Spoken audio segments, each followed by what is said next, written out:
All right, welcome to Booksmart, our final lesson. Today we are going to get into the ideas of Kabbalah and Chasidism. This is our final lesson, mostly because this is the latest form of Torah historically is Kabbalah. So this, which we'll get into all of that shortly. So here, let's look at our chart on our pullout. The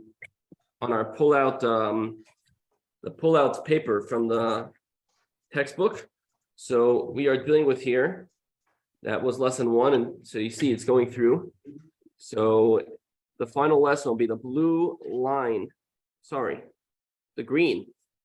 Over there, it goes through Kabbalah and Chasidus, two separate genres, which a lot of people connect them. So we are going to start off today explaining why going through Kabbalah, and we'll explain how they are connected, and then how we'll finish off saying that even though they are connected, how they are actually very, very different. The second half of today's lesson, we're actually going to skip everything in the book, and we're going to move on to the appendix, and I'm going to speak about that instead. All right, so let us begin to explain what exactly is Kabbalah in order to start off before we get into the history of Kabbalah. So Kabbalah literally means that which is received. Therefore,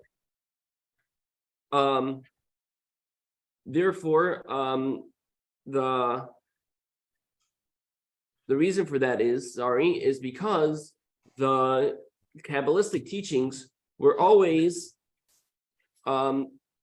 said from Rabbi to a student. They weren't written down. These were all just ideas which were not allowed to be transcribed whatsoever. Another word for Kabbalah would be sod, would be secret, or in the Talmud, or in the Zohar, the Zohar is the primary work of Kabbalah. It will refer to the Kabbalah, the sod, as rozin, the secrets, which means the same thing, secrets of the Torah. These are the secrets of the Torah. These are, in other words, the algorithm, how things run. So now when you hand someone over the algorithm, what is possible to happen is that there could be if something nefarious can happen, it could be dangerous.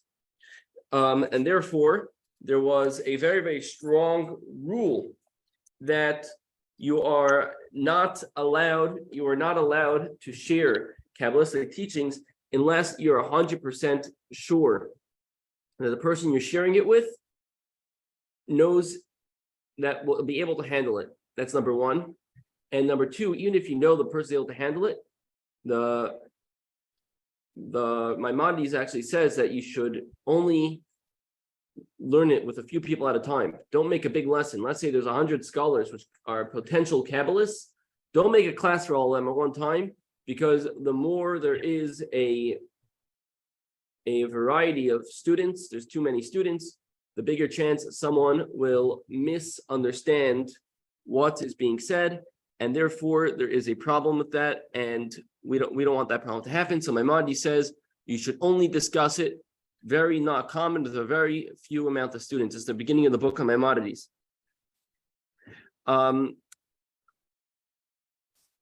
So I want to let's go straight to text 1, where Maimonides speaks about how Maimonides, in his Guide for the Perplexed, speaks about the transmission of the Kabbalah, of the sod, from teacher to student. Which, before we read this, I just want to say one thing.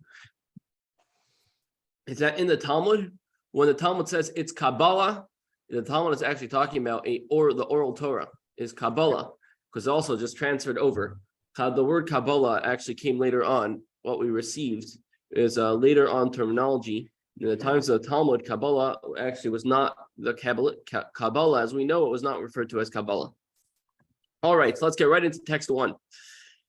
As you are well aware, even the Talmud, which was received by tradition, was not originally committed to writing in a book that was disseminated to the people. Now, if care was taken to avoid writing the oral Torah in a book accessible to all because of the disadvantages in such a system, certainly then no portion of the esoteric teaching of Torah could be written which would divulge these teachings to everyone. Rather, these teachings were orally communicated by a few uniquely qualified individuals to other uniquely qualified individuals.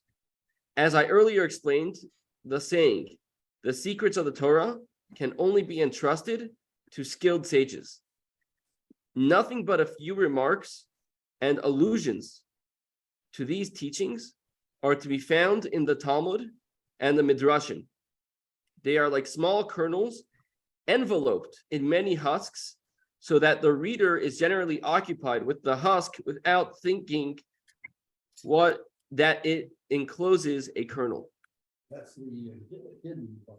Yes. In other words, it's kind of a bit cynical, in a certain sense, that the rabbis, which knew the hidden Torah, they would have discussions. So they would speak, even when they speak openly, they would speak in a way that the listener couldn't understand it. And there are certain parts of the Talmud. For instance, there is a whole chapter of the Talmud called Hamocher es Asfina, which means the one that sells a boat, which actually deals with the sale of boats in general. But the way it starts off is with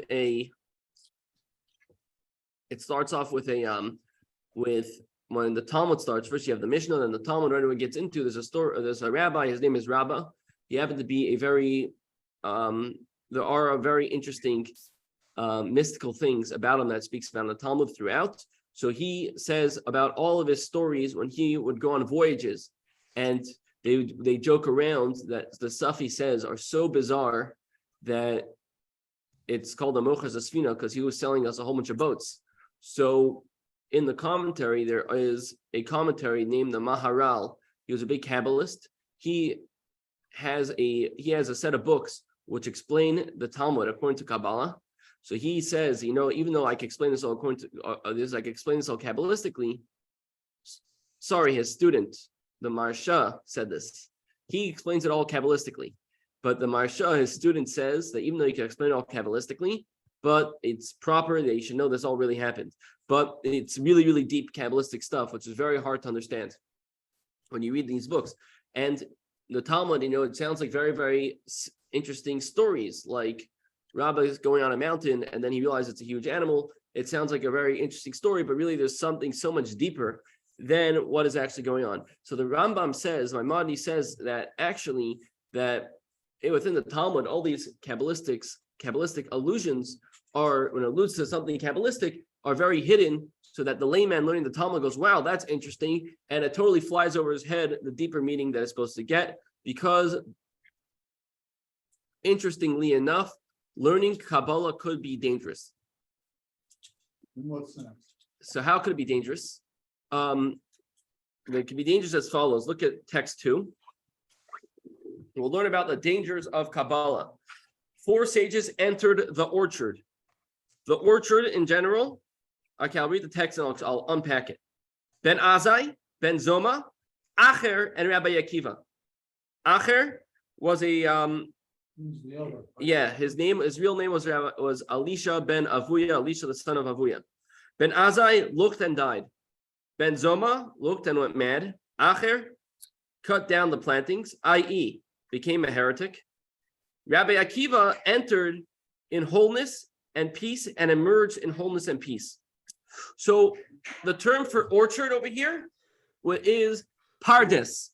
Pardes is an acronym for there's 4 levels of Torah, which we're going to speak about at length in this lesson. There are 4 levels in Torah. They are as follows: Pshat, Remez, Drush, and Sod. Pshat is the simple base level of Torah. A good example for Pshat is the Mishnah. The Talmud, these are all just the base level of learning. It gets to it just gets to the simple understanding of things. That would be the pshat of Torah. Remez would be a idea that you could take for yourself from, let's say, story in the Torah. A good example for this, there is a saying that goes as follows, that Maisa, I'll say it in Hebrew, I'll say it in English, Maisa avot siman levanim, that when you see a story about our forefathers, we could take a lesson from that. So remez would be, you look at it, remez literally means hint. You take a hint, you take an idea of how to apply that to yourself. Drush sounds very similar to medrash. The midrash is when you take the Torah and the words of the written Torah and you expound upon it to understand more ideas. So it's a deeper explanation of Torah. And Sod is the Kabbalistic teachings of the Torah. So that would be Pardes. Pardes would stand for that. So they enter the Pardes. Shot, Remez, Drush, and Pardes. And Sod. And so. Sod. S-O-D. That's an acronym is Pardes. Yeah. But when we say Pardes, we're talking about when they went into this realm of Kabbalistic teachings. So what happens is the Talmud says a story that there's 4 rabbis that got into it. And what happens is Ben Zoma, first one is Ben Azai. He gets so involved into Kabbalistic teachings, he has sort of an out-of-body experience. He dies, which this is a thing that is certain has also happened to some great Chassidim, that they get so involved in the metaphysical that their soul just departs their body. So that's what happens to Ben Zoma. To Ben Azai, Ben Zoma, his soul can't handle it. He wasn't able to connect with it properly, so he went crazy because he saw certain things which his soul wasn't able to handle, so he goes crazy. Acher, Alishib Navuya, he cannot make sense of all the revelations he sees, and therefore he ends up becoming a heretic. And Rabbi Akiva, because he entered in peace, he left in peace, which is explained in Hasidic teachings, that he came with the idea to apply it to his day-to-day life and to apply it to this world, and therefore he left, he didn't die, his soul knew it has to stay here to apply these ideas to this world, so therefore he stayed grounded. But what we see from the story is that there's actually, when entering the orchard, you get into Kabbalah, it could actually be dangerous to a certain degree. And therefore, it was only the ones that were really, really, really able to handle it were the ones that studied Kabbalah. And something else very interesting is when you go and look in the Zohar, which we'll get into that book in a minute, look in the Zohar is the Kabbalistic book written by a lot of the Mishnaic sages. It's authored by Rabbi Shimon ben Yochai. So there are a lot of rabbis in there, which are very, very prevalent within the Zohar, which are not very prevalent within the Talmud. The reason for that being is because you have certain rabbis which are Torah rabbis. You have this in the world as well. You have certain rabbis that are Torah rabbis. For instance, in the previous generation, there's the Rabbi. The Rabbi is the Rabbi. He's the bona fide leader of the Jewish people. But then there was another rabbi that lived a few blocks away in the Lower East Side. His name was Rabbi Moshe Feinstein.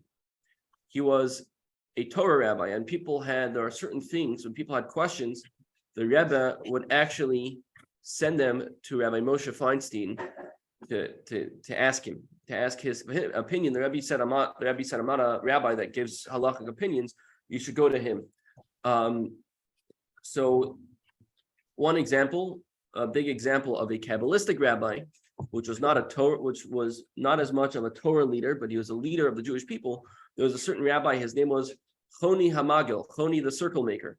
Well, what's special about him was one time the world needed rain, and Israel needed rain, he draws a circle on the floor and turns to God and says, I swear I'm not going to leave that circle until rain happens. Starts to drizzle. So he tells God, because obviously there's a decree that there shouldn't be rain. but God didn't want him to stay in the circle. The heaven, they didn't want to stay in the circle. It starts to drizzle. So God, turns to God and says, no, that's not what I asked for. I asked for something deeper, better. So it starts to pour, like incredible. So he turns back, like it says that the drops, each one of those drops that were, when it started pouring, were 16 ounces. Like it was pouring water bottles, not the ones you have, the 16 ounce. Yeah, each drop. So he turns to God and said, that God, that's not what I meant. What I meant is enough rain to fill up all the pits and everything, but it should be rains of blessing. And that's it, starts raining like normal. And the rabbis, there's a certain the Rabbi Gamliel, which he was the Torah leader of the Jewish people. He says, for someone to talk to God like that, I would excommunicate them. It's very, very disrespectful. But what can I do? That the Choni, the circle maker, he is like a child to God, that he could talk to God like that, and God just listens to him like a father listens to the child when the child's demanding. So he was a Kabbalistic rabbi. You don't find many. You find stories about Choni, the circle maker. We don't find many stories about. You don't find. There's not so much Torah rulings by him within the Talmud, because he was more of the spiritual leader of the Jewish people. He was a big Kabbalist. He wasn't necessarily he was a big Torah scholar, but he wasn't a bona fide Torah leader like other great rabbis in his generation. So what could be very dangerous. So now I want to explain a little bit what could be very dangerous about Kabbalah. Before we get into the history of Kabbalah, what could be dangerous about Kabbalah is an idea that speaks about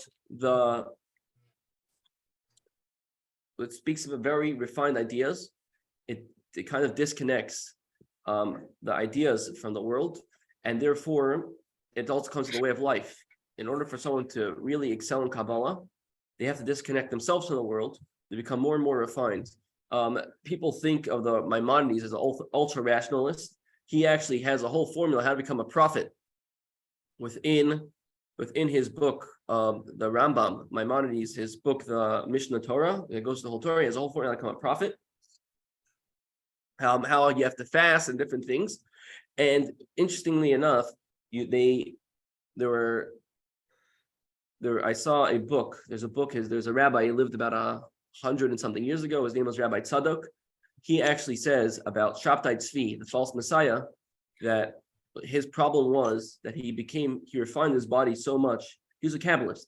I'm not gonna say he was someone that knew a lot of Kabbalah, and he really lived a Kabbalistic way of life. He fasted constantly. He refined his body so much. He became so refined. The word in Yiddish is edel. He became so refined that he thought he was almost a god, and that's where he went astray, because he wasn't a vessel for the ideas that he was practicing, and therefore he ended up going to such an extreme off till he converts to Islam. And this is as a result of him not being a vessel to take in the Kabbalistic ideas. Even though he himself was a Kabbalist, he was not ready to take it in the way he wasn't able to take it in. And that's why that happened. That's why ideas have a lot of power. And, ideas are much stronger than armies. Capitalism prevailed without an army. The armies came after that. It took over governments. Communism, same thing. So the ideas of Kabbalah sometimes can be taken wrongly, and then they can have major ramifications. Okay, let me take questions. Yes, Rod. I don't understand why you mentioned the Rabbi as opposed to Rabbi Moshe Feinstein. What was it that stood in the opposite camp? I'll tell you. Yeah. So Ron asked the question, why is the Rabbi and Rabbi Moshe Feinstein two opposite camps? I'll give you an example. So in week 4, we didn't get into it. In the appendix of the lesson, there's a whole responsa about Siamese twins that were connected, that if they were to detach them, one of them would survive, but it would kill the second one, because they would have to take the heart out of the second one, and it would kill the second one. So it's a real big halachic question, if that's allowed according to Jewish law or not. Rabbi Moshe Feinstein, in the end, he had a whole responsa explaining why it was allowed and they should do it. The Rebbe, if these people would have reached out to the Rebbe with the question, the Rebbe would not have answered, because to answer a halachic question, you have to be an halachic authority. The Rebbe commonly said that he's not a Rav, he's not an halachic authority. And therefore, when people would ask the Rebbe halachic questions, the Rebbe would defer them to different rabbis. The Rebbe was an authority in Judaism, which means that when you want to, if the Rebbe says, this generation, this is the mitzvah we should be stressing in, the Rebbe, because he is connected to God more than any other rabbi in our generation, he was the one to listen to in that regard.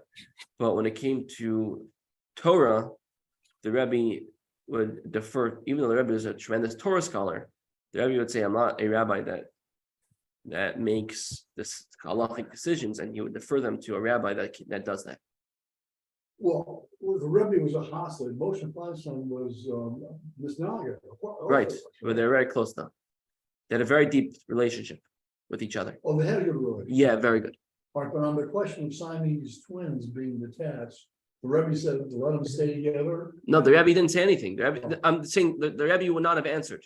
Oh, and Moshe Feinstein said detach and be Yeah. was one. Yeah, and he explains why. It's in your book, and week 4. Yeah, in week 4 in the back, it's in there. All right. Yes, Randy. On the orchard they go, the orchard they go into. What is that metaphor for, the orchard? Maybe the Garden of Eden. Is that what it is? It's the orchard means to visually see the revelations of God. So they everything in Kabbalah, they had a visual of it.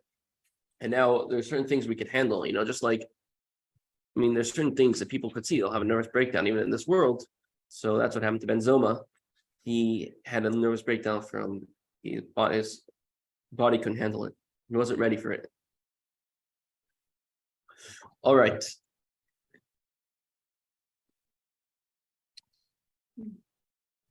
All right, this we said already. All right, so now I want to go through a history of Kabbalah. Can you go through it for a second? Yes. Oh. What is that? What did we say about that? No, I was saying that it's the deepest. Kabbalah deals with the deepest levels of everything. So if it's misunderstood, You need to be a vessel to understand. yeah. that. All right, so let's go through so in your book, it goes through all the books of Kabbalah. We're going to skip through that. I want to just give a brief history on my own. In your book, from figure 62, 6.2, 6.2 B, C, and D, I think. It goes through We should go to page 242. no, this is on page, it's on 238. page 238. Yeah. 238, 238, yeah. No. On page 238. Mhm. Ron, on page 238. So there. Oh, no. All right. So it goes through everything. So I'm gonna give my own version of that. The original video for the class is actually going through this.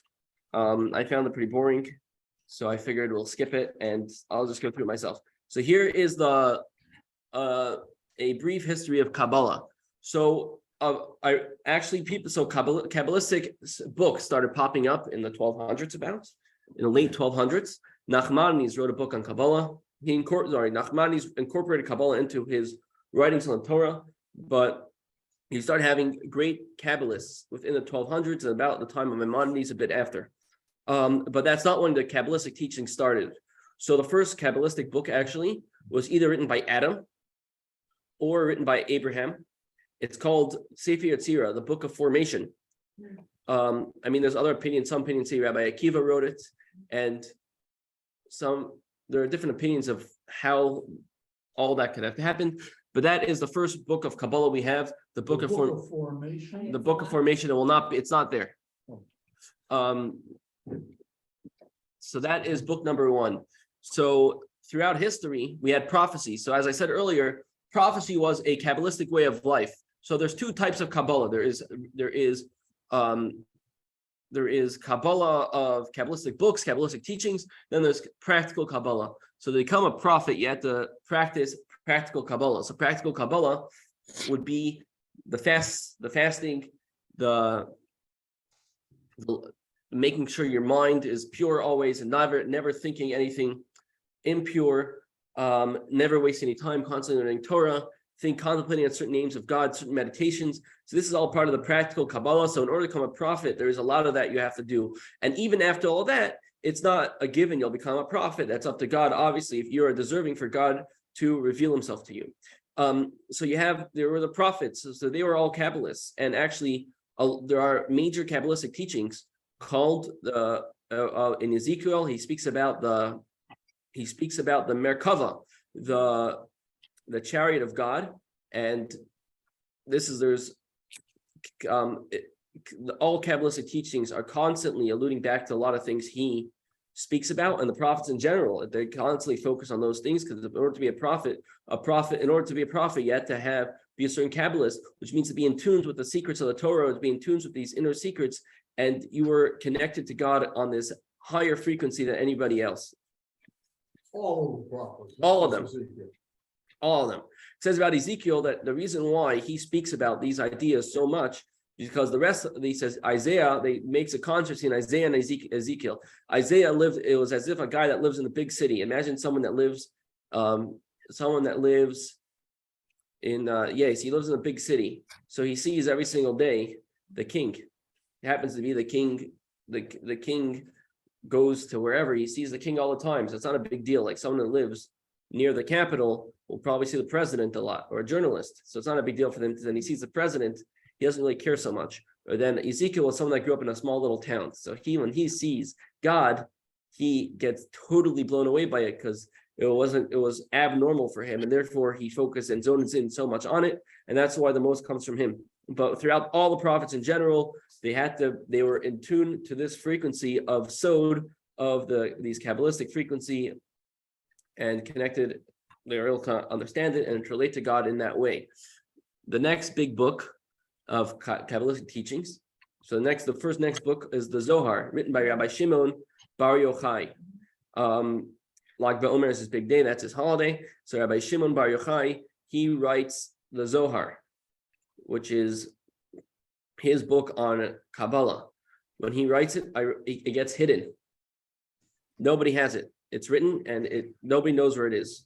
Now there are certain Talmudic rabbis which were definitely Kabbalists, just from the stories of Talmud about them.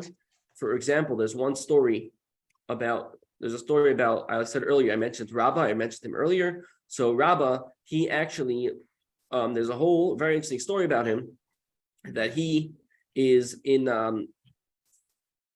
there's a whole story about him that he was constantly learning Torah, and therefore the angel of death was not able to kill him. And so the angel of death has to make a trick for him to stop learning Torah. And basically, why does that happen? Because there's a discussion on high. And in one of the lessons, I think I discussed the discussion on high about if something is pure or impure. God says impure. The whole entire heavenly court says impure. So God said, let us call up Rabbi, because he knows all the laws of impurity. So as Rabbi is passing away, he screams, pure, pure. That was his last words. But so he was definitely, such a story does not happen to someone who was not connected to Kabbalistic teachings, but there's no known Kabbalah. Then what goes on is, last week you spoke about the Jewish philosophy. So what happens is there are rabbis starting to write. Jews start getting into philosophy, and rabbis have to start writing books to answer the questions. So now in this time, there is really a very minute exposure to Kabbalistic teachings. And therefore people think actually that this philosophy is Kabbalah. Everyone knew there's a part of Torah. Everyone knows, this is, let's say, in year 1100. Everybody knows that everyone knows that there is 4 levels of Torah: Pshat, the base layer level; Remez, the hinting level; Drush, the getting into it level, explaining it; and Sod, the secret level. And they think that all this philosophy like the Rambam's Guide for the Perplexed, is the Sod level. And then what happens is the Zohar gets revealed, which I'll get to in a moment. I say, Alan, what's your question? There's a quick question. Isn't Bahir the Book of Illumination before the Zohar? Yes. What? Bahir, the Book of Illumination, after Yitzhak, the Book of Formation. Although no one really knows when it was written. But it was before the Zohar. Yeah, so it actually says over here that it's actually before Sefer Yetzirah. Yeah, I mean, it's unclear really, but it's... Yeah. If Sefer Yetzirah is written by Adam or Abraham, then it's... No, I know, but it says over here in the JLI book, it actually wrote Rabbi Akiva. Because I think Rabbi Akiva actually wrote the ideas down. Okay. But it's from Abraham, or he put it together. Yes, the Sefer Haba here is before, and then there's another book, the Heichalot, which is before. It's from Rabbi Yishmael ben Elisha, which was a colleague of Rabbi Akiva. He was a high priest. Were those books included in these 2 pages? Yes. They are in here. Yes. So anyhow, so what happens is the Zohar gets discovered. If I'm not mistaken, they find it somewhere in a cave in Babylonia, and there's a Kabbalist that lives in Spain. He lives in a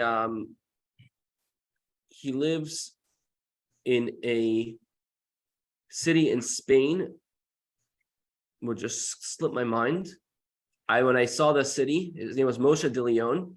He was born in, I think he lived in a city in Spain, which I forget the city at the moment.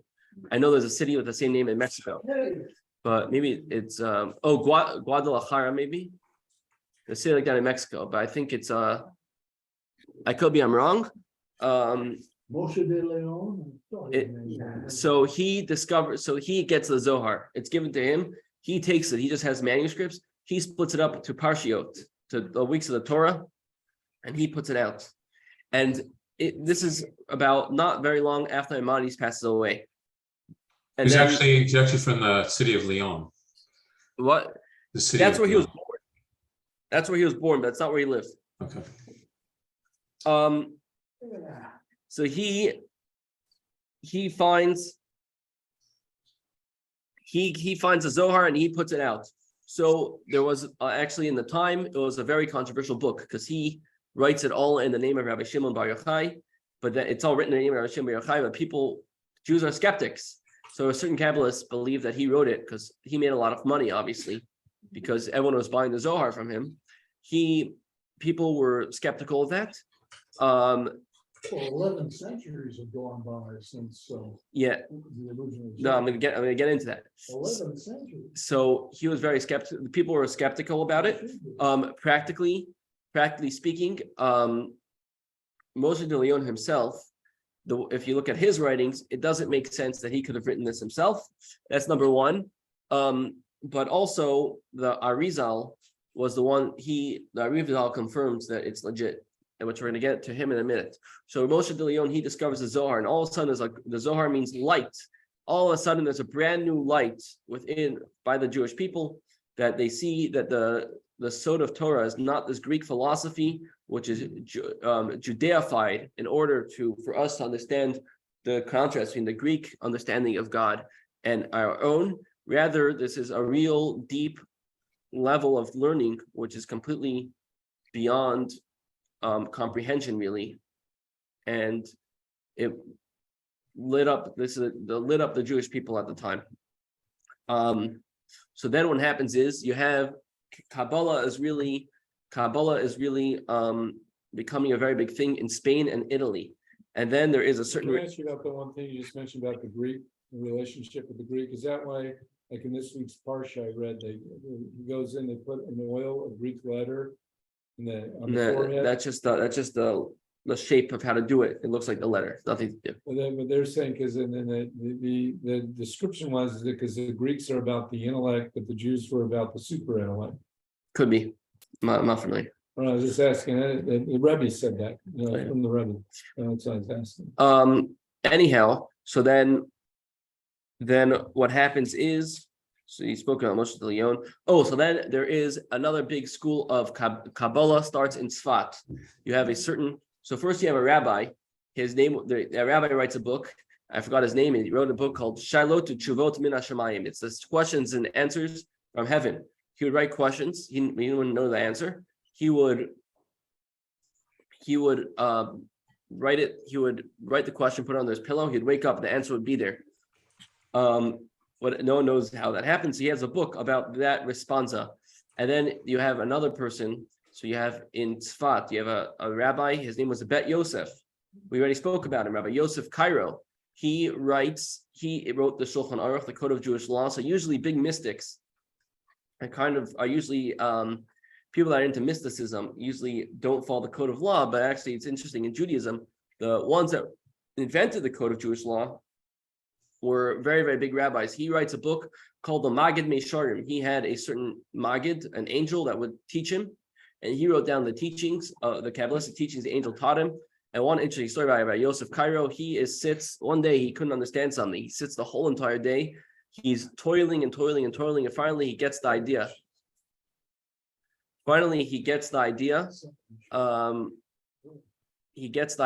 And this is after days and days of toiling on it. And then finally he goes back to the Beit Medrash. He goes back to the study hall the next day, and he sees someone learning, and the person asks the question and sees the answer like this immediately. So he feels really bad. So next time he sees his Magid, his teacher, this angel, he asked the angel, he said, I thought I'm a great Torah scholar, and then this is what happens to me. So the angel responds and tells him, actually, he says, no, you don't get it. Your ideal, what you toiled for hours to get to, had to be brought down into this world. Once you brought it down into the world, anyone could do it. It's not a big deal. The fact that you are the first, that's a big deal. And so he writes his book, the Magid Meisharim, and he lives in Tzfat. The next big Kabbalist is in Tzfat will be a person. His name is Ramak, Rabbi Moshe Cordovero. He is the teacher of the Arizal. We've all heard of the Arizal. The Arizal is the next big Kabbalist. He's probably the biggest Kabbalist of all time. He says a statement that mitzvah legalot zot chachma. It is a mitzvah to reveal the teachings, the Kabbalistic teachings. Then what happens is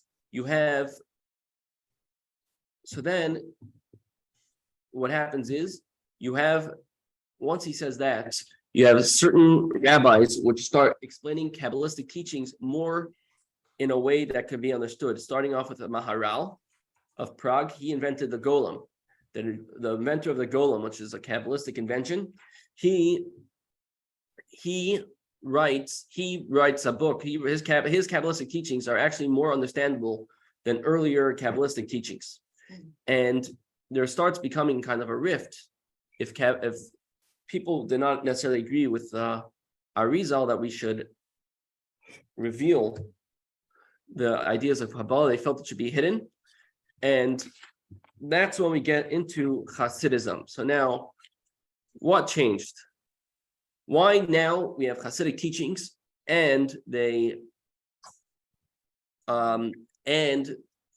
everyone can learn Kabbalah according to this. We see Kabbalah everywhere. You have the Kabbalah Center, which in my humble opinion is the misunderstanding of Kabbalah, but you have Kabbalah everywhere. If you type Kabbalah, you can see it everywhere. Why is it so out in the open? So the answer is like this. You have Hasidic teachings. Chasidism, what's so special about Chasidism is it takes a Kabbalistic idea, and there is a verse that goes as follows: "Mipsari echse Eloka," from my own flesh I could see God. Hasidic teachings takes the ideas of God, and we try to understand ourselves, and through understanding ourselves we can understand God. So this way it takes away the idea of misunderstanding, because every person has it with our power to understand ourselves. You might need to get more intuitive with yourself, but we have it within our power, and therefore we are able to understand Kabbalah. So now the next question is, why now? Why did Kabbalistic if Hasidic teachings were so important, why did they have to wait until the Baal Shem Tov essentially to start spreading Hasidic teachings? So let's look in text 4. There's a letter of the Baal Shem Tov. It goes as follows. It's on page 245. It goes as follows. He says, on Rosh Hashanah of the year 5507, 1746, my soul ascended to the higher worlds. I rose level after level until I reached the chamber of Mashiach. I asked Mashiach, when will the master come? He answered, by this you will know, when your teachings will become known and revealed throughout the world, and your well springs will be spread to the outside. So what does this mean? Right now we're in the era of Mashiach, and the later we are without history, so the more there's a void of God, and the more there's a void of God, the more there is a need for us to be filled in, to understand what we don't see. When the Jews got the Torah, they all saw God with their own two eyes. They had mass communication with God. Every single Jew communicated with God. They did not need to know Kabbalah. They saw everything that speaks about in Kabbalah, they saw with their own two eyes. The farther removed we get, removed from that time, the less revelation of God there is in the world. So that needs to be filled in with the revelation comes through teachings. And then that's why the Kabbalah in the year 1200 exploded, because they needed that in the world. And then there needed to be another explosion, as we'll see in the video. We'll talk about it a little bit. There needs to be another one. That's when the Baal Shem Tov comes to make an explosion of Hasidic teachings. One more thing I want to add is Hasidic teachings are not a fifth idea of Torah. It is the essence of Torah. So therefore, we'll speak about that more after the video. Let's watch the video. In the midst of a century of murderous pogroms and crushing poverty, a wise mystic sought to rescue the downtrodden and revitalize Judaism. Known as the Baal Shem Tov, or Master of the Good Name, his joyous spirituality revolutionized Judaism and nearly tore it in half.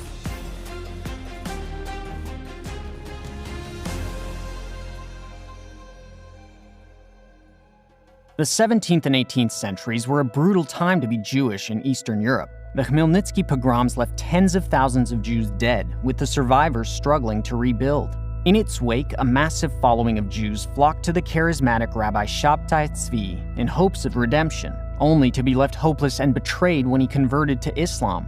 Many Jews were so poor that they couldn't spare time to study the Torah or practice their religion. Into this gap stepped a most unusual man, the Baal Shem Tov.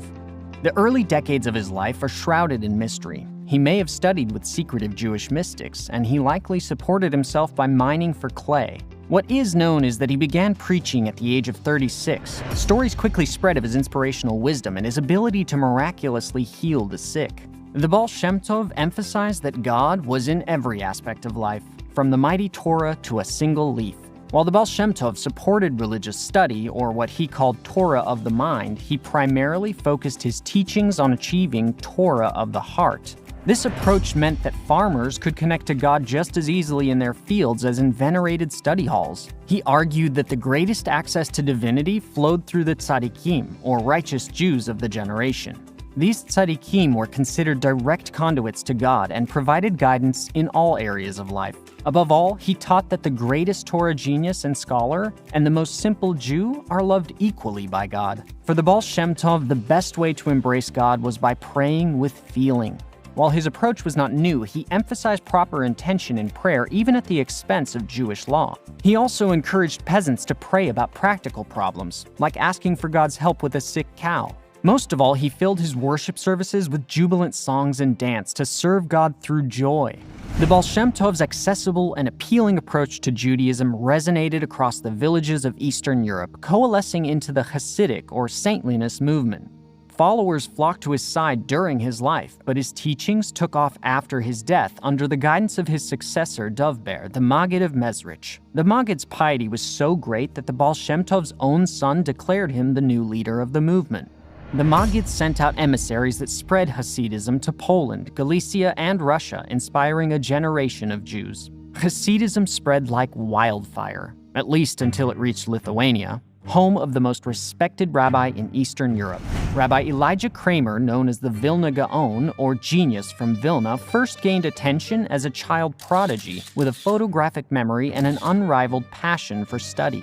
He was such a giant of the Torah that one of the greatest rabbis of the 19th century said, "There is one star that shines in our firmament, the Gaon of Vilna." The Vilna Gaon and his followers became known as the Mitnagdim, or opponents of Chasidism. They rejected Chasidism's choice to prioritize prayer over study, believing it undermined Torah wisdom as the essential path to divinity. They also felt that the Hasidim were creating rifts in the community by adopting unnecessary stringencies in ritual observance. Hasidism continues to thrive, but the influence of the Baal Shem Tov extends even further. His call to find God, even in the harshest conditions, consoled Jews and helped them survive. His lessons have provided inspiration to modern Jews all across the spectrum. Even the Mitnagdim eventually studied the Hasidim's works and incorporated their melodies of prayer. The Baal Shem Tov's legacy still lives on through both his followers and his opponents, calling on Jews around the world to celebrate their Judaism and worship with joy. All right. So anyhow, what we see from that video is, that's just a brief history. So Hasidus is actually needed. The Rabbi actually says that the world was in a time of, the Jewish people were in a point of their lives. And the point of history, they're so broken, they just needed a revival. And that's what Baal Shem Tov came. There is a major class division amongst Jews at the time. You had the rich Jews, which were Torah scholars because they had money to study. And you had all the poor Jews, which felt like they weren't proper Jews. And the Baal Shem Tov, his followers were those people. Those were the people he reached out to show them how they could be Jews but they could serve God even if they're not knowledgeable of Torah. And that was really a huge revival for the Jewish people. And the fact I'm here today is only because of the Baal Shem Tov.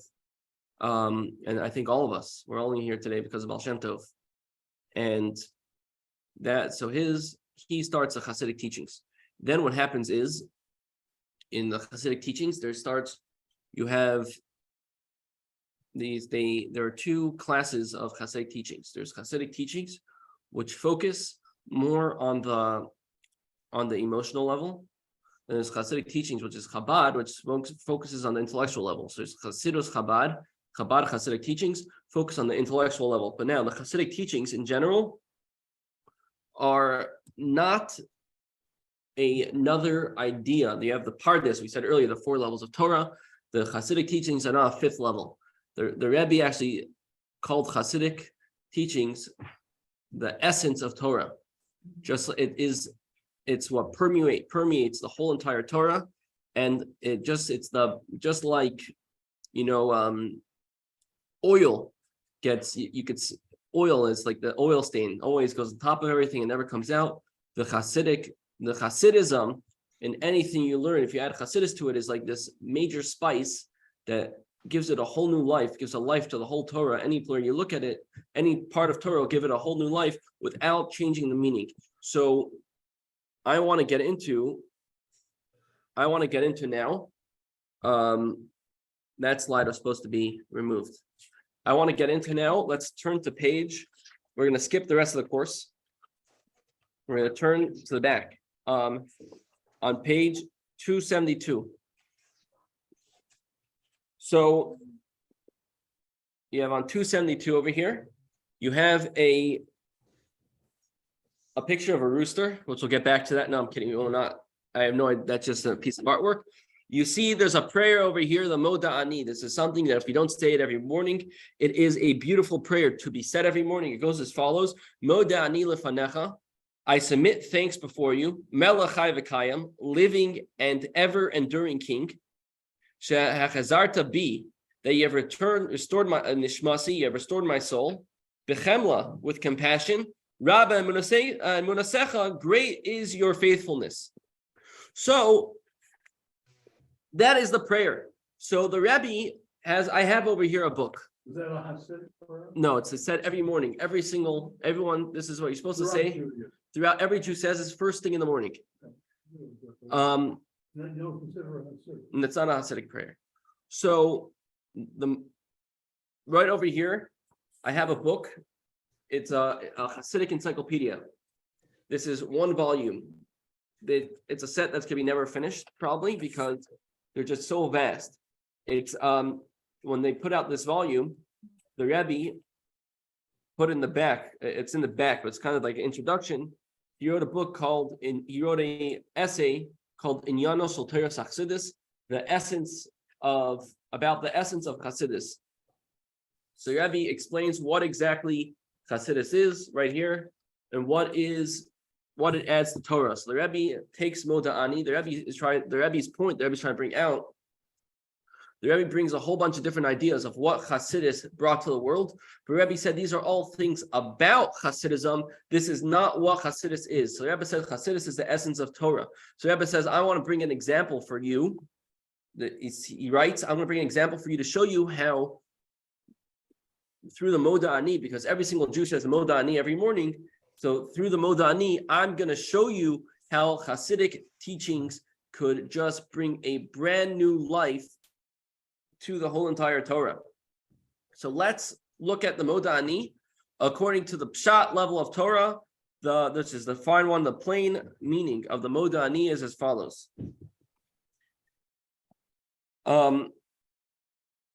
Every time we partake of one of the gifts of life, eat a food, smell a flower, we first recite a blessing expressing our gratitude to the Creator. Certainly then, the gift of a new day of life calls for a blessing. A proper blessing, however, contains the sacred name of God, whereas the Moda'ani prayer, we address God simply as you. The reason for this is that the Moda'ani is said immediately upon awakening, even before we have washed our hands and performed our morning I don't know what that word is. Absolution. Ablution? Ablutions. Washing.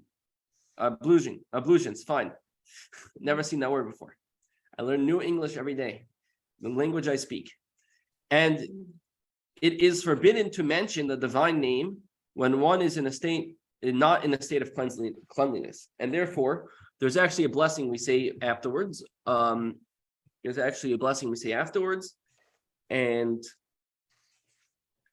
that's after we wash our hands. But we always say Moda'ani, so we want the second we wake up to bless God for allowing us to wake up in the morning. Very simple. That's why we say Moda'ani. Very, very straightforward. So now let's look at the allegory sense of Torah. Goes as follows. One of the fundamental beliefs in Judaism is the resurrection of the dead, prophesies to occur in the Messianic world to come. The Talmud, Brachot, describes sleep as 1/60th of death. So the Moda'ani prayer, in which we thank the Almighty for restoring my soul within me after the minor death of sleep, is an allusion to the future resurrection. It's a way we know that God's going to resurrect us in the world to come because we wake up every morning, and therefore that's what we take an allusion from the fact I woke up today in the morning, that when it keeps me strong in my faith that I know God is going to resurrect me in the world to come. So that is the Remez level of Moda'ani. That's a separate meaning. Now here comes the Drush, the legal exposition of Torah, what we can learn from the Moda'ani. One of the 613 mitzvos of the Torah is the obligation to return an object that has been entrusted to us for safekeeping. This obligation is categorical. Even in a case that the owner of the object has an outstanding financial obligation to us, this does not absolve us from the duty to return their property to them. This law is implicit in the Moda'ani prayer. Every night we entrust our soul to God. Often we are deficient in our obligations toward our Creator. Yet, as we confirm in Moda'ani, great is your faithfulness. God returns the trust, regardless of our outstanding debts to Him. And now let's go to the Kabbalistic understanding of the mystical understanding, Kabbalistic understanding of Moda'ani. In the terminology of Kabbalah, king refers to God's involvement within the time and space of creation, whereas living and ever enduring describes God as He transcends time and space. We said Melech Chai V'Kayam, the everlasting, the king that's ever that is living and ever enduring. So that talks about two different levels of God. If you don't understand this in the moment, it's fine. Hasidic teachings will come to save the day. Let's just go through it.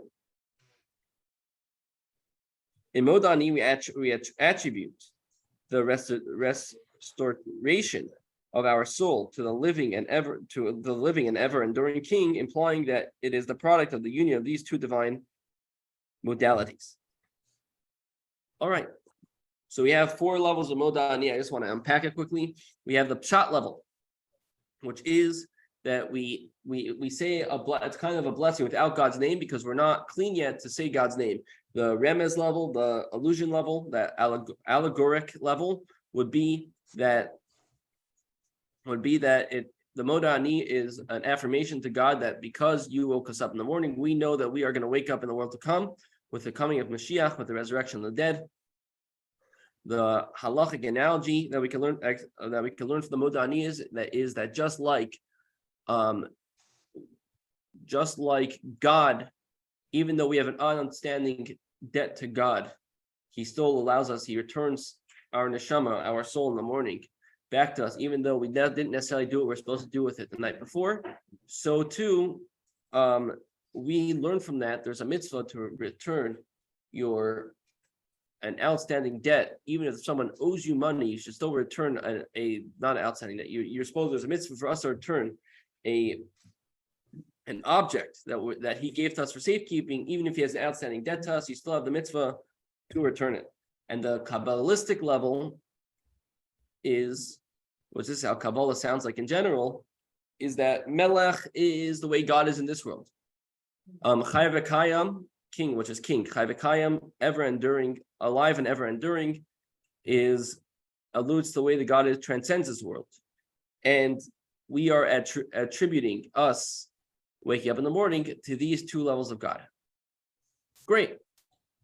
So now comes the Hasidic teaching, the Hasidic understanding of the Modani, and it's going to infuse every single one of these 4 levels.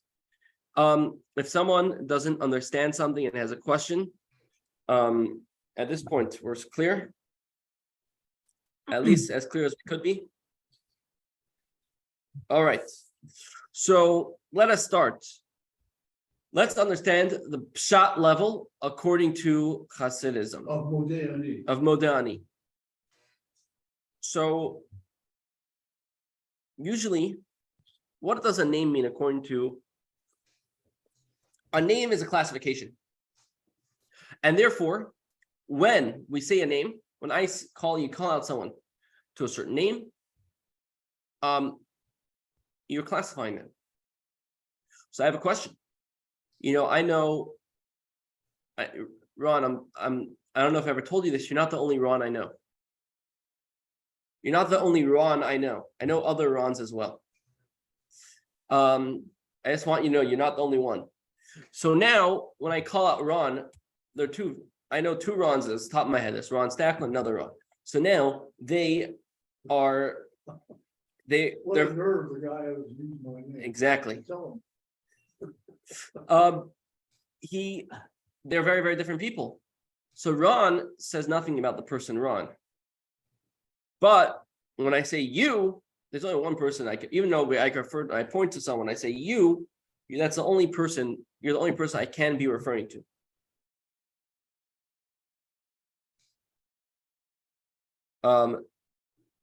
So a name is kind of a fence that surrounds the essence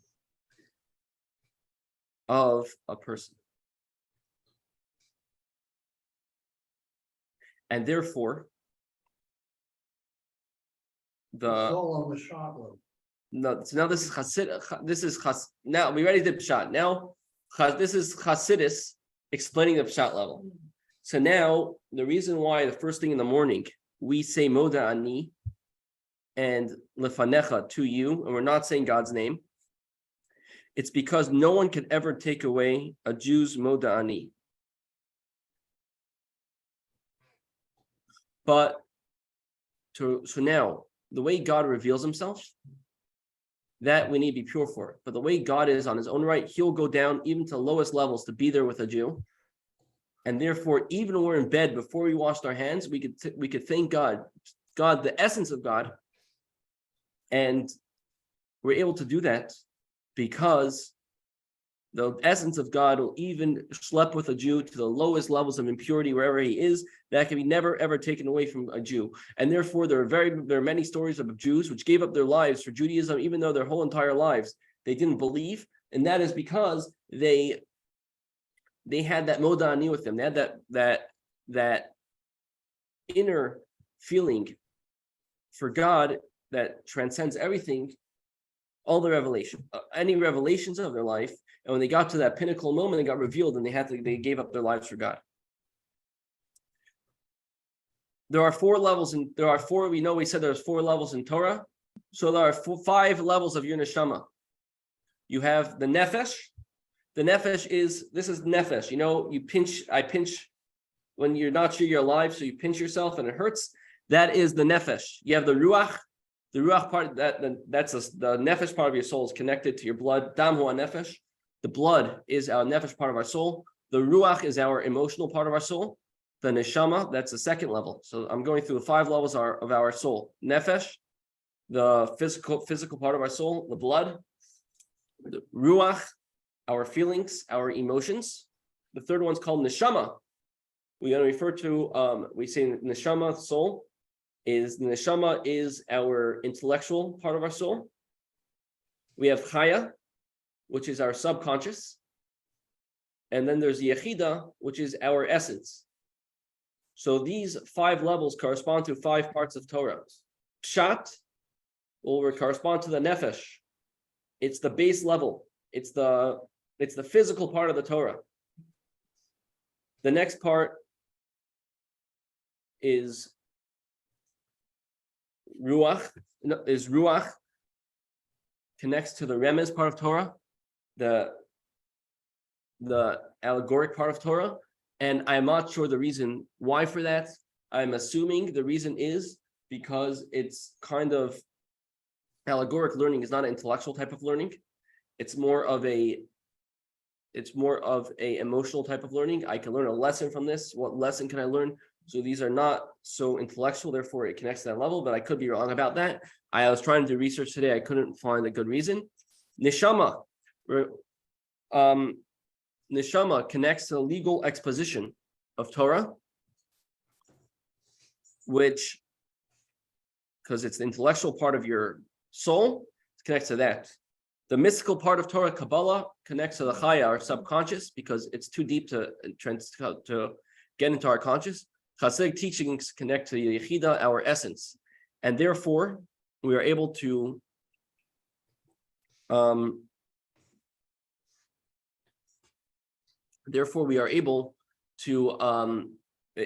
it takes out our essence. So now back to the pshat level. The pshat level speaks about our body. That thank God you wake up in the morning, thank God my body's alive. But in the Hasidic way of looking at it is, why am I thanking God that my body's alive with my soul? Because let's say I woke up this morning with the soul of a non-Jew. I will have nothing to thank God for because I don't have my mission anymore. Let's say you wake up, there's a soul of a dog. Let's say there's a soul switch that happened. The dog, your pet dog, ends up becoming you become your pet dog. You're not alive anymore. Well, that's why you pray at night that God return the soul of a body from which you can. Correct. But what's the reason for that is because life is not life if we don't have meaning. There's a story of a chassid. His name is Rabbi Lepler. He lived in a very, very long life, actually. He lives in the time of the first Chabad Rabbi. So one time the Chabad Rabbi, the Alter Rebbe, the author of the Tanya, so the Rebbe wants to give him a blessing for long life. And he said, I'll only take the blessing if I don't have empty years. I want them to be complete years, not empty years. So the Rebbe explains, and what does this mean? It's not that he's putting a condition on the blessing. I'm only going to take it if. That's kind of, just take the blessing and go. Someone's offering you a blessing, it'll happen, take it. He was saying that if my life is empty, it's not worth it to live. That's not life. So if it's a complete life, if I live old and I'm sane the whole time, that's worth it. Otherwise, it's not even worth it. So that is the Hasidic infusion of Pshat. It's the same thing. We're thanking God for making me alive. But why are we thanking God? We are thanking God that he gave me the neshama of a Jew, which gives me a mission and a reason in this world. So now let's get back to the remez, the allegoric teaching of Modani, which is, this alludes to the revival of the dead that'll happen when Mashiach comes. So now the Chasidic teachings elaborates on perpetual creation, the fact that God creates the world every single moment. So on a deeper level, if you look at this in a Hasidic way, with the Hasidic teaching infusion, we're being revived from the dead every single moment. Because if God would choose, when I was in yeshiva, I always had a idea that would be epic if God just stopped creating a person and you just see the clothing fall down. But if God would stop creating us for even one moment, not only would we cease to exist, our existence would have never happened. I wouldn't have been, if I cease to exist, if God chooses to stop creating me this moment, you guys will be sitting here, you'll be like, why am I even sitting here? There was never, because this class would have never been happening, nothing. So every single moment, God recreates us. So when we say Modani in the morning, we are thanking God for recreating us every single moment. And it's an allusion to that. So again, this is an allusion to revival of the dead, but every single moment we're going through that. So Hasidic teachings is not changing it. It's just infusing it with a whole nother life, which you wouldn't have realized if not for the Hasidic teaching. Earlier in this book, in this chapter 6, there was a line that said, death is sleep is 1/60th of death. Yes. Did that tie into just what you were saying about? That's an that yes. Yeah, it's tied, it tied into this. Yeah. 1/60 is pretty small. Yeah. I mean, if that, do you enjoy sleeping, Ron? Huh? You enjoy sleeping? Pardon me? You enjoy sleeping? Yeah, very much. So then you should know what you should look forward to death. It's 60 times better. Just kidding. I used to tell it to my students when they would sleep in. I used to joke around with them, and I was taught in yeshiva. All right, so now let's go to the legal exposition. So, what does this teach us? We said something doesn't make so much sense. It says that even if someone owes you money, and they have an object that they entrusted you, you have to return to them. But wait, he owes me money. Why don't I just keep the object? So what we can learn from this is that, in a Hasidic sense, is that even though mitzvahs have reasons, mitzvahs do not have a cause. Just like you cannot say God created the world for a cause, it was just because it was his will, because can't say God has a cause. So too, mitzvahs don't have a cause. We do it because God told us to.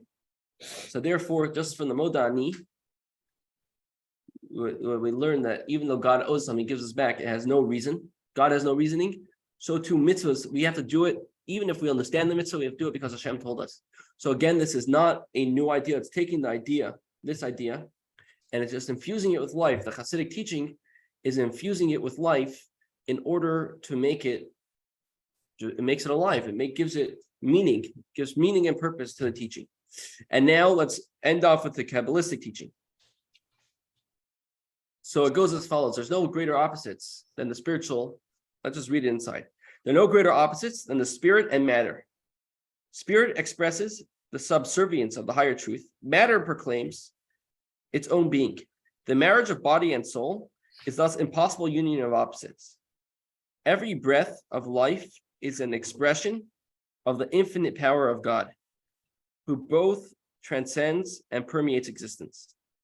When we say the Modani, this is telling us that we have a soul and it's infused in our body. And this is only as a result of God, the fact that we are able to exist, because it makes no sense that we can have a soul and a body at the same time. So this is explaining this Kabbalistic idea and infusing it into more of a practical level. So that is what the Hasidic teachings come to do in general. So Hasidic teachings were not anything new. It was the essence of the whole entire Torah, which infused it all. And therefore, Not like there's a saying, not like people make a mistake that Chasidism is an explanation on Kabbalah. Kabbalah is actually an explanation on Chasidis. Why is that the case? Because Kabbalah, Hasidic, the Kabbalah, everything, the Chasidism is the essence of it all. But the Kabbalah is not the essence. So therefore, the only way you could get to the essence is if you take the thing. Just like you want to get the oil, you have to squeeze the olive. So if you want to get to the essence of Kabbalah, you gotta learn it a bit. So it's kind of the explanation of the essence of everything, because the essence is very, very hard. It's not bound to anything until until you learn something else. You learn the thing, you learn whatever you're learning, and then you can see the essence of it. So that in a certain sense, it becomes like, it's not really an explanation, but in a certain sense is sort of like an explanation. Yes, Alan. I just read a while back that Chasidus is the Kabbalah of the heart, whereas straight Kabbalah is of the mind. Which is So like there is what you're some saying, it's the essence. Yeah, but Chasidus is really not Kabbalah. As we see over here, it could even be Pshat, and it could have a Hasidic infusion.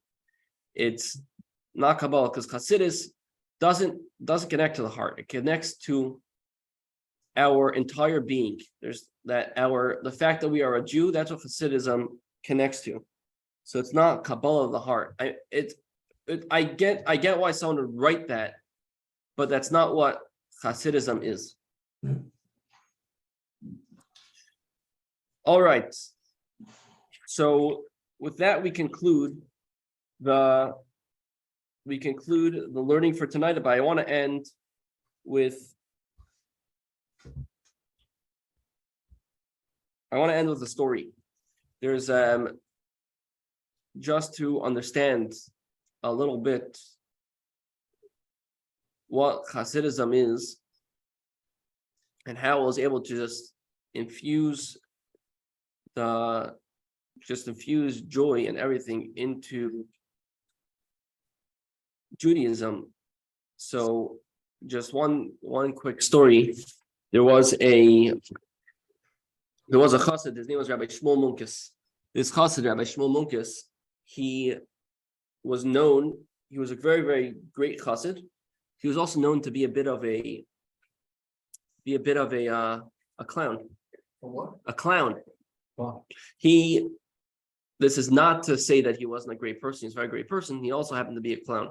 So he comes to the Baal HaTanya, the writer of the Tanya, the Alter Rebbe, the first Rebbe of Chabad. He comes to his door in the middle of the night. So he tries to get in. He starts banging on the door to be let in. So the Alter Rebbe opens up the door and says, "What do you want?" He said, "I want to speak to you." He said, or the Rebbe said, "It's the middle of the night. What are you doing here? Get lost." He said, "No." So the Rebbe said, "If you don't get lost, I'm going to have my goy, my bodyguard, to come and get you to get you lost." So he tells the Rebbe back, "My goy is bigger than your goy. My goy is bigger than yours. You want to fight, Kids say, my daddy's bigger than your daddy." He says, "My goy is bigger. My non-Jew is bigger than yours." And the Rebbe lets him in and they have a conversation. That's the beginning of him becoming a chassid. It was, you have many stories like this. It's just a whole nother deeper level of living that was just not existent. It sounds like a very simple story, or just another story about just Chassidim. Just another story about Chassidim. There's one time it was same Chassid, Rabbi Shmuel Munkes. He had a friend, his name was Rabbi Pinchas Reisis. Rabbi Pinchas Reisis happens to be a really wealthy man. Shmuel Munkes wasn't very wealthy. Shmuel Munkes goes on a long journey, and he knocks on the door of Rabbi Pinchas Reisis' house, and he goes to sleep on the couch, doesn't take off his shoes. His shoes were muddy. There weren't paved roads in Russia at the time. His shoes were muddy.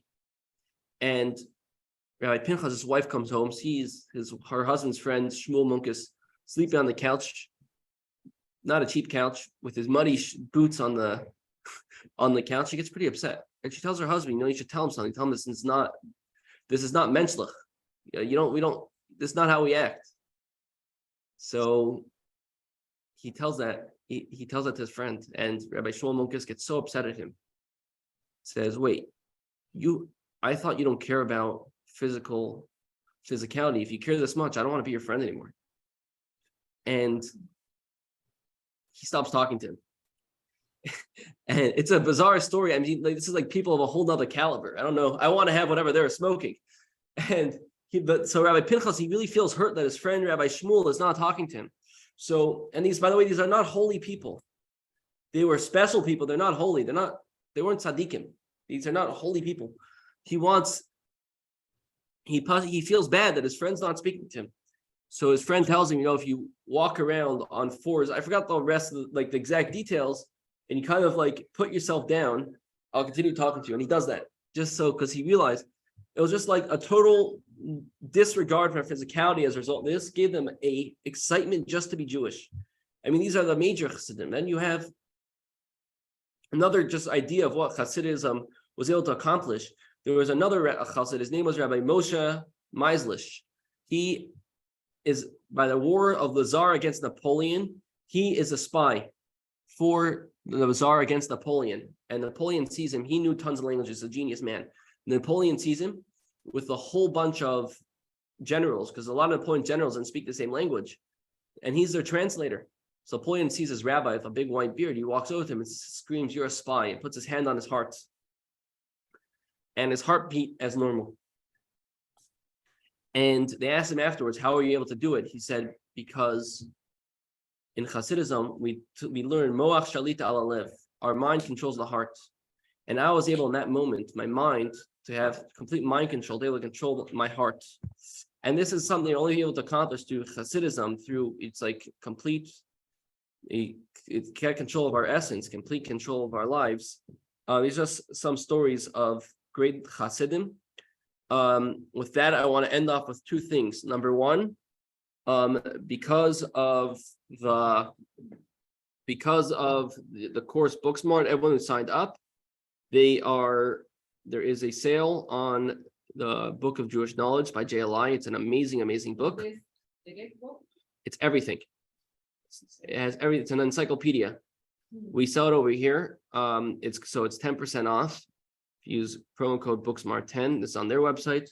At Chabad, if you want to buy it at Chabad instead of ordering it online, I think we sell for a bit cheaper. We'll honor the 10% discount as well. And number two, here's a video about our new course coming up.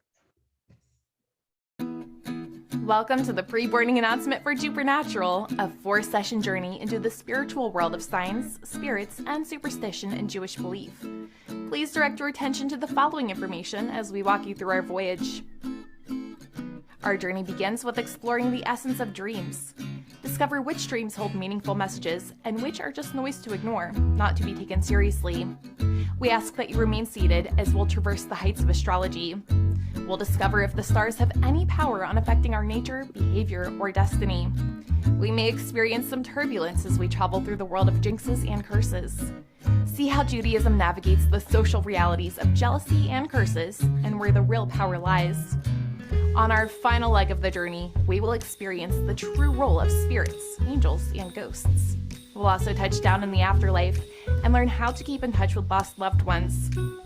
It'll be quite the ride, one you don't want to miss. On behalf of everyone at Supernatural, we hope you'll join us on this incredible experience.